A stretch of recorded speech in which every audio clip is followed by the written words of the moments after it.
Welcome to the Two-Way Street Coffee House. We are here sitting down with Small Potatoes, who will be performing tonight at the Two-Way Street Coffee House. So welcome, and thank you so much for sitting down with us. Our pleasure. Thanks for having us. I'm excited. I'm kind of geeked out. I I really am. Don't get too excited. When I think about you, when I think about your performances or videos I've watched, two things stand out to me. One is songwriting. Both of you, the craft that you put into your songwriting. I just admire that and strive to be as good as you. And then performance, the other thing, like the capturing people, the being able to convey the wittiness of a comical song or the heartfelt, passion of a song that, means something to all of us. I'm struck by that. And so bravo to you. I love you guys. Yes, absolutely. We are definitely. It's really all her. I think it's important to both of us. But I mean, she taught me. So that's that we actually pay attention to the song that we're singing. And that's really, really important to pay attention to the soul of the song that you're singing, the nature of it. Is it funny? Is it a Western song? Is it a heartfelt? Are you trying to say something? Are you trying to evoke an emotion? Be there and listen to your song is really kind of the most important part. But it comes so naturally for Jackie. She did Renaissance fairs for years before I knew her, and for a couple of years while we were together. And I mean, she's just a character. And she, you always say it was just trying to keep up with the rest of the people in that group who are all actors. God, they're so clever. Yeah, help. But just because it just comes naturally to her. With me, when we started, I was happy to be a sideman. Just play, and that was my background. And so it was. I don't know. Yeah, I mean, I agree completely with Jackie. We're not good enough to just pull off the consummate musician thing, the virtuoso thing, the what some people would call the navel gazing thing, and it's just so much more fun to do it as a show. Well, we come from really different musical backgrounds, I think, is the deal. I started playing in the 70s, and I started playing at the big folk clubs in Chicago. That was kind of the start of my playing career, accidentally. But then I stumbled in the 80s into Renaissance fairs, which were a whole different thing. I mean, it was a completely different thing. Because in a Renaissance fair, I was the bawdy beggar girl, so you were a character. You did funny things, and sometimes I had a partner, and then I was by myself. And it was the talking. It's the talking that changes, because when you're doing a listening audience, you're talking to them in a different way. When you're a Renaissance fair, if you don't keep the razzle dazzle going constantly. Right. Most people are going to get up off their hay bales and they're Hey, going to look go at the watch elephant the over there. jousters, Yeah, man. yeah. Somebody is swallowing a sword. Oh, look, turkey legs. They're gone in an instant. So you had to constantly pace yourself such that you were retaining people's attention all the time. And then, we started playing together, and Rich had a whole different background where he's playing in a band. He's playing, rock and roll in a nightclub. That's a whole different, and he doesn't talk at all, because they don't talk at all. So now it shifts again, and you have to make those shifts, and those are important for their entertainment. There was, for me though, there was that kind of corner of my musical background that had listened to Steve Goodman and David Bromberg and people like that who were big time showmen. So it was there. It was there. You knew how it was done. That's right, yeah, that's you right, didn't have to do it, but you knew how it was wasn't done. completely foreign to me. Right. And I had worked at a place called Harry Hope's in the 70s. That had Steve Goodman and David Bromberg and all those people playing there. And they became my friends, and I studied them constantly. I was a waitress, but they were on stage doing their amazing and magical thing, and I was making notes in my head, on how that's done. And Well, when you guys never was as good, but I was making notes. Well, the combination of your backgrounds and the different skills that you bring together certainly creates some magic, I would have to say. So we definitely love the way that you perform and, like you said, convey the meaning of your very just outstandingly written songs. So I was thinking about some of the songs that are my favorites of yours. One, I mean, is an easy one, A Thousand Candles. Like, I just watched a video of you doing that again today. It was a more recent video, and I like practically cried watching it. I think of like research that I remember doing, on that whole incident, but to like bring it home and write a story about somebody from Illinois or in Illinois that came and survived from those bombings, and then to write that into your song, it's just like, because like both sides of the story had those views of like my loved ones and what they were missing and the devastation of it all, and you captured it in the song, and like, bravo. Yeah. Well, how did that song come about? My dad was a Marine. My dad was a Marine, never went, would have probably gone to a mainland invasion of Japan had the bomb not been dropped. So there was always that sort of tension in the household, shall we say. You didn't really ask that. You didn't really bring up that topic of whether we should have dropped the bomb. But really, the song came from a bunch of different places. Part of it, it's not really a two-way street connection, but it's a Fox Valley connection. We were hosting and playing one year with James Keelahan. James had become a friend of ours through some other playing gigs at the Long Story, and he was staying at our house over the Fox Valley weekend, and at the end we're sitting at whatever restaurant we used to go to after the festival, and we were sitting at dinner. He's just out of the blue says, "Do you want to write together?" And I mean, at this point, we had hardly written at all. And here's James, one of our favorite, and not just a songwriter. I mean, a guy who really digs in really deep, And so I said, yeah. And I knew that A Thousand Candles was the song I wanted to co-write with him. But in the process of preparing it for him, I was so nervous about presenting something to him, I ended up finishing the song before he ever got a chance to look at it. I mean, sometimes you get real lucky. I knew it was a good song. I've always said to people, thank you, because it's really hard to say this is my other song about the bomb. So, Right. Well, and then the way that you performed it, like, Jacquie, with your harmonies and the way that you performed together, it just was so powerful to me. Yeah.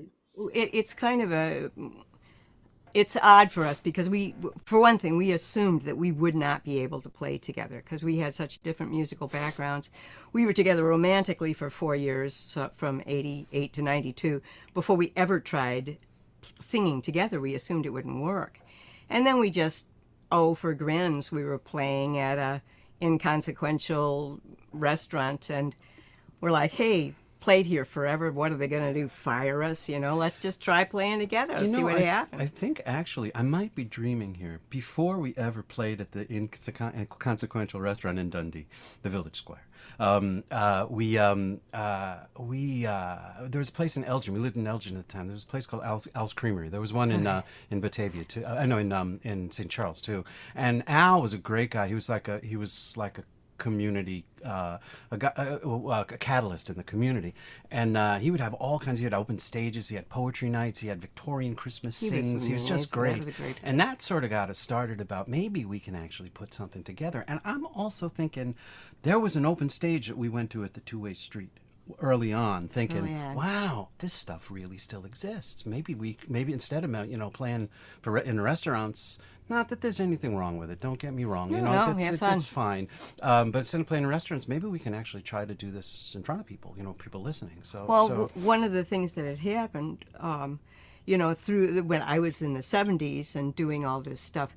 Well, now it's the 90s. It's the early 90s, and really, the folk scene, if you weren't paying attention, had apparently disappeared. The scene that I had, been bred on, was gone. I moved to Chicago, and I remember walking by where the Earl had been, and it was boarded up. And I remember feeling like if you walked around Chicago, downtown Chicago at that time, 1986-ish, with an acoustic guitar, people looked at you like you were strange. I might have been missing. There was still some stuff going on Lincoln Avenue. Well, through the entirety of the 80s, I mostly did Renaissance fairs. I ran off with the circus.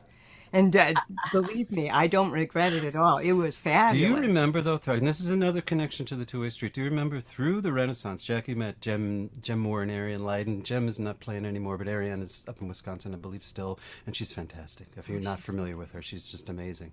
She's amazing. Magic. But Jackie, I think I was playing in the blues band I was playing in with at the time, and Jackie went to see them at the Two-Way Street, and she came back. She said she hadn't stopped crying for like hours about I just cried through the whole set. the beauty You of the just went, experience, you "Oh, know. So that oh, was this is also that was another thing that was kind of pushing us toward. Hey, it exists. Maybe we can it maybe exists, give and it the a go. two-way was really important in showing that to us and showing us that there still were listening audiences. There were still people writing songs who were presenting this thing and people appreciating them. Believe We're me, through still that whole we're Renaissance still thing. apologizing to Steve Key because we didn't blow it off. Somebody told us a house concert he was doing in Batavia was canceled. Steve's in California now. We see him on occasion. He does some great music. They stuff told out us there. it was canceled. They swore it was canceled, and we didn't go. And then we find out, oh no, actually, it wasn't canceled. It was on. But And- we're digressing here. Do you want to give us the question? Wow. No, I could listen all day, so I'm fascinated. All right. Well, What, we'll have to tell you the other story that I told Joel that they'll probably tell again later. Is the Two-Way Street really was our first outside of those restaurant gigs. The Two-Way Street was probably our first. No, it's definitely our first listening room gig, not living room gig. That's now. right. It's interesting that you say that. As we're interviewing some of the artists, I hear people saying things like, the Two-Way Street believed in me at a time that I needed it, or like different things like that, and it almost sounds like that was the case with you in the 90s, where you were putting together this duo and, Dave gave you the shot to perform. And I know it's not like the only shot, but like, it all kind of happened together, didn't it? Same time at that same year, we found out about places like the Kerrville Folk Festival, and we planned to go, but we both got sick so we didn't go there. Texas. The Two-Way Street, some other things I'm just not coming to mind right now, but yeah, and we also I think we had gone and performed at an open stage. I kind of remember playing what we always called the Neo-Quasi-Pseudo-Celtic medley. Yeah. And We did a couple of things, and probably Patsy. Love it.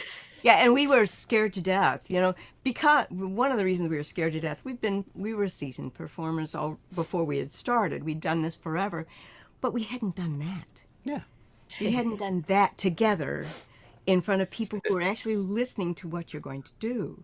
And I'm sure, I'll bet that you're nodding, and I bet that you can identify with this too, that you can play in Like your they're actually living room listening, until yeah. you're blue, but until you're doing that in front of people and they're listening to you and they're paying attention to what you're doing, it's absolutely terrifying at first. Even if you're a seasoned performer, even if you've done it before, if you're doing something new, it's new. Yeah. And Absolutely. I the Two-Way definitely Street was wonderful to us in that they gave you the chance to thrive, to succeed. You're going to succeed. I tell people when we're doing these little workshops, I say, look, these people are all on your side. Yes. Don't be afraid. They're rooting for you. If you make a mistake, it's not a bad thing. They make mistakes. They're happy for you to make a mistake. It's all right. But you have to learn that for yourself, of course. A couple of songs that come to mind, Waltz of the Wallflower, like one of the best ones ever. Like, I love that. Am I calling that right? Is that the right title? It's the Waltz of the Wallflowers. Yeah. And just love watching you perform it, or just the energy in it. And I definitely relate to every moment there too, of like standing across the room and wondering if that person notices me, kind of a thing. And but then there's another one, and the title's escaping me, but it's something about like being normal like you, or something like that. That normal like us. Yeah. It's normal like us. That's what it was. And it made me think of something that Rich had mentioned, and it was new to me, information wise, that there was some kind of Sunday morning thing you did, like an improv thing or something It was at the like Two-Way a Sunday Street. afternoon. We called it the New Song Concert. That's right. Then we did it the Two-Way. Yeah. Yeah, that was Trisha Alexander's idea. Trisha and me were hanging around one time saying, "Why don't we ever finish these song ideas that we have?" And she's so like, many "Well, ideas." let's make it a plan." And so she got Diana Laffey involved, and the three of us would do an afternoon. Dave would give Well, us let us four use of us. to history. Right, four of us all together, but the three groups. And we do songs that we never had performed on stage before, not necessarily written by us, but never had performed. And so us It had to being, be a brand new song to you. and us being who we are, we would procrastinate till the last minute. So we were basically writing the songs we were going to perform on the way. On the way, and in the back room, finishing yeah, up. Let's see, I could say this. It's an amazingly useful thing to do to push you over the edge. However, it's also it's just Talk about we were terrified because you've never done it. You don't. And we'd done these things forever, but again, anything that's brand new is going to be terrifying, and we would just but of course it worked out fine. I'm trying to think. Normal. They're Not Normal Like Us wasn't one of those. Wasn't premiered there, but We have several songs yours, that we still do. right? I knew that. Simple Truths. Simple Truths was definitely showcased, premiered there. Yeah. So some of our really regular standard songs did first make their way. Oh, the Not song. The other Jackie's other Too Many Words song was that we did that the first time at the Jackie's just an experiment in putting too many words into a song and seeing if throwing them at the wall and see if they stick, and I have those kind of songs. Waltz of the Wallflower, the Not song, those kind of songs to me are really easy to write because you don't have you can just throw the words in. You can just make the words, squish them in, and the Waltz of the Wallflowers. I had a chord progression. I could hear this chord progression in my mind, so I figured out what the chord progression was, how long the chord progression took. It was like, anyway, how many of those would fit into 4 minutes, which was 12. And then, though, there's all kinds of notes and things that can go with the same chord progression. So you just squish them around and make them. For the waltz, it was like, yeah, you've been at that party.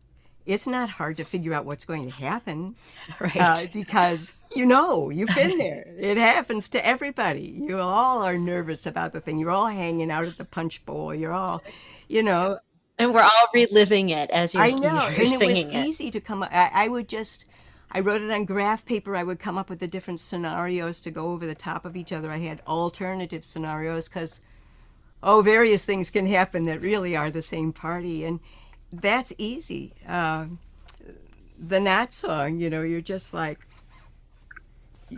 Actually, that one was a little harder because I had to come up with all those funny names that went with Not. But after that, it was easy. You just throw them against the wall and see if they stick. The hard songs to write are things like Thousand Candles, the songs that go by slowly and are very thinky and pensive, and each word counts. And those, I've written a couple of those, and they're much harder. We're Yeah. part-time songwriters, by the way. We don't work at the craft every day, so we're kind of guilty that Well, and way. the songs you mentioned, Thousand Candles and Waltz, are among the very first songs we ever wrote. And they were, wow. I didn't start trying to write a song until I was in my 40s. I knew Steve Goodman and Michael Smith and all these fabulous songwriters, and I figured, why would I write a song? These great songs Right. are out there. I'll sing them, and I'll share them. But I don't need to. I don't need to write a song. Well, we're glad you did. Yeah, we are. Can I share a photo from you? I was going through the archives and I found one. I believe it was from the '90s. I found one of you guys on stage, and I was just so excited to share this. Can you see that? Yeah. Before our hair was white.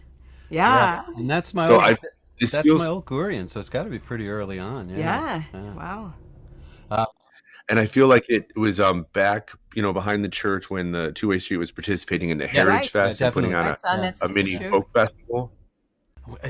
I always really enjoyed. I always felt guilty about asking Dave to play on Heritage Fest because he had so many people that he wanted to get on. Yeah. But we always really enjoyed that day. It was just a really nice day in June, to hang out And outside. people outside, and really, that's a whole different feeling.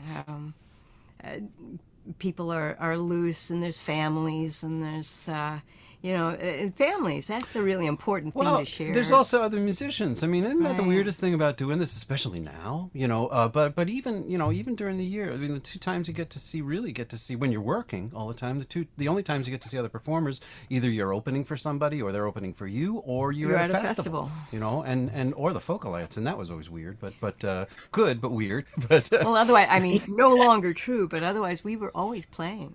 So we couldn't go to see people because they're playing on the same night that we are. yeah, or come to the Two-Way Street on a Friday night because we were working someplace else, unless we were playing there. So. Yeah, yeah. Right. I think the last time I saw you, Rich, in person was probably at Woodstock. Last time they had it in person, so Yeah, it's probably a yeah. year and a half. I feel like that was the last You time guys played that I at saw Harvest you in Fest, person. right? Yeah, that was probably So that's almost That's over a year right. for sure.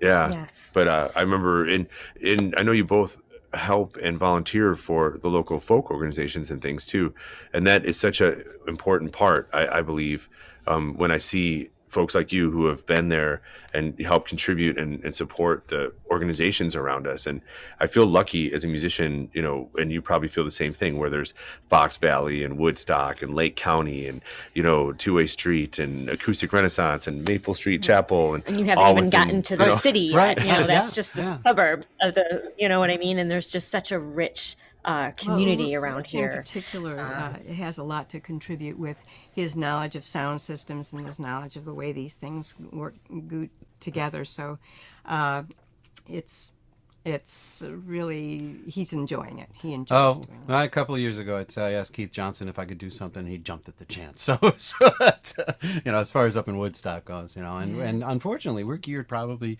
too much toward Woodstock, and we kind of lose track with what's going down your way. That's And oddly, we live in Cary, which isn't really very close to Woodstock, but we go to Woodstock. Seems to have a very vital music scene going, which is great. It's fantastic. Absolutely fantastic. Yeah, I've been attending the Off Square Music open mics and sing-arounds and that. yeah. That's Yeah, well, Yeah, they it's- do a lot of different activities, which is great. A lot of young people get involved in it too, which is also great. But and I don't know. It's maybe it's the same thing. It's the people involved. There's so many open stages that just become sort of, my 15 minutes of fame kind of thing, and I don't give a damn about what anybody else is doing. I've never felt that way about the Two-Way Street, and I've never felt that way about Off Squares. Off Squares is one of the. It's a fantastic open stage, and again, it's that same feeling of Wide variety. inclusiveness, and it's like the crowd at the Two-Way Street. They're not going to let you not have a good time. They're Yep. Right. That's true. That is a true story. Well, I hope that you're looking to record or write in the future. I know that Farm, after this next year is going to come to Lisle.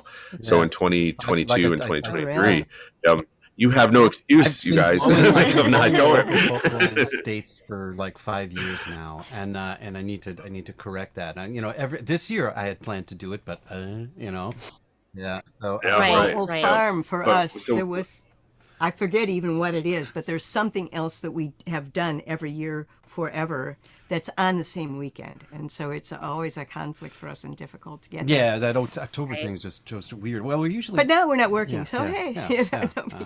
But I told you the other story was that finishing the story. The first time we performed at the Two-Way Street. It was August 1992. Afterwards, everybody went to the Omega restaurant up there on what's the what's The the Ogden. yeah, Yep. yeah. Ogden, right? Ogden, thank you. Yes, and I remember Dave. I distinctly remember Dave talking, and probably as we're like checking out at the end of the night, saying, "this thing coming up called the Folk Alliance. It's a regional conference, and it's happening." If you guys want to do this, you should get at involved. the Holiday Inn. It was at the Holiday Inn in Aurora that year, or right by the tollway there. and we just kind of look at each other, going, "Well, we can give it a try." You know? And we took those. If you look on our first, it's on the picture on the back of our what is now a CD of Raw, our first CD. We took those pictures in the house we had just bought. This house. This house. We've lived here a long time. Yes, 1992. And we placed the camera on top of the boxes that were still stacked up in our living room and set the timer. All and these instruments those were our behind first us. promo pictures, you know. Yeah. And so Awesome. but Dave was kind of responsible. It's Dave's fault. It's Dave's fault that we started this thing. Because we kind of said, all right, well let's make it a 5-year plan. If this isn't working in 5 years, We'll stop. We'll stop. do something In else. 5 years, we played at the Philadelphia Folk Festival, so it kind of worked. Hey. So I don't know.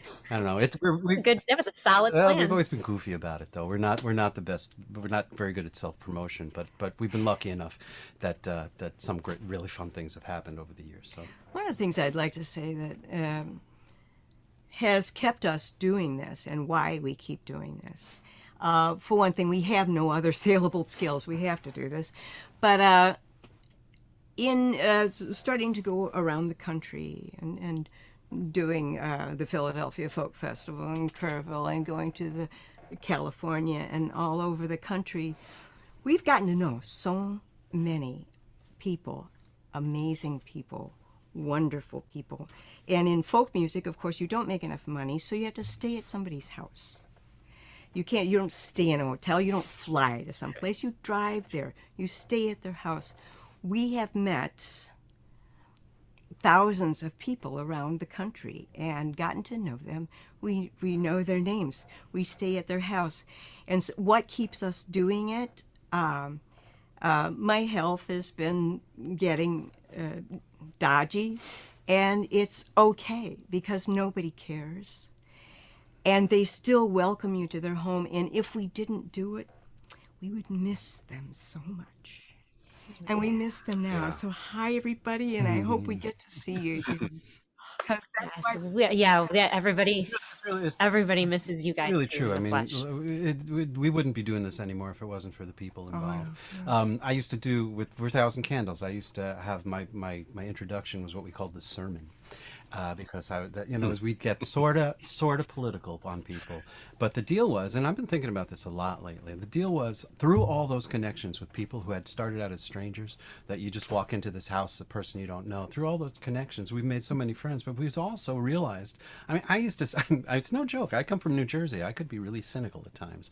But through all those connections, it really it gave me the feeling that we're missing right now. That this country is actually full of decent and good people, and if we actually just sit down and talk to each other face to face, we'd realize that in about 5 minutes. Yes. And I really think that's what's missing right now. And I know I'm struggling right now. I cannot make sense of what's going on in this country right now. No. We don't need to go into details, but I will say one thing, and this is an odd way to make a plug, but Patreon. I mean, there it is. There's that community. These people who care enough about you that they want to make sure you can still do this. So they're holding us above the water right now. I'll put in a plug. In that. Well, if you want to hear the newer music that we've been doing, are some great old recordings that we've been sitting on for 15 years. I mean, I rarely say that about our. Sold. These were live multi-track recordings that never became an album, and I'm listening to them now and going, "What the hell was I thinking? These are really good." So we've been releasing them on Patreon, and they will both become a live and studio album will become albums, probably right after Christmas, because that's the way we do things in Small Potato Land. We miss the selling opportunity. Right. But we've been releasing these every month. We have one or two come out. So that's the plug. But the really cool thing about it is this Patreon right now is the only thing that I can look at and say that that people still care about each other. They still connect with us all the time, and I'm almost sorry that it's on a monetary basis, but thank God. I mean, I'm sure there are other things, but it's gotten so hard because everybody's in their own little bubble right now. So I'm sorry I got serious on you for a moment there, but that really does come to mind quite often these days. Well, Jackie, Rich, thank you for meeting with us today. Thanks for sharing the stories. I'm excited to have heard some of these things that I've never heard before, and We to could go talk a deep on lot. small potatoes. Yes, They're we definitely on point, you know. we definitely appreciate you taking the No, time no, to really, and thank you guys, and thank you guys for doing this because, we get it. I told Joel on the phone the other day. My mother used to call it a one-track mind. I can't do two things at once. I'm working on the house, so I become a really bad carpenter, and I'm not a musician at all today. I'm just a really bad carpenter. So I'll work on later today. I'll transition back into the musician mode. Okay. Sounds great. Yes. Thank you for Thank sharing. you guys. Okay. Thanks, you guys. Thanks. We'll see you later. Singing.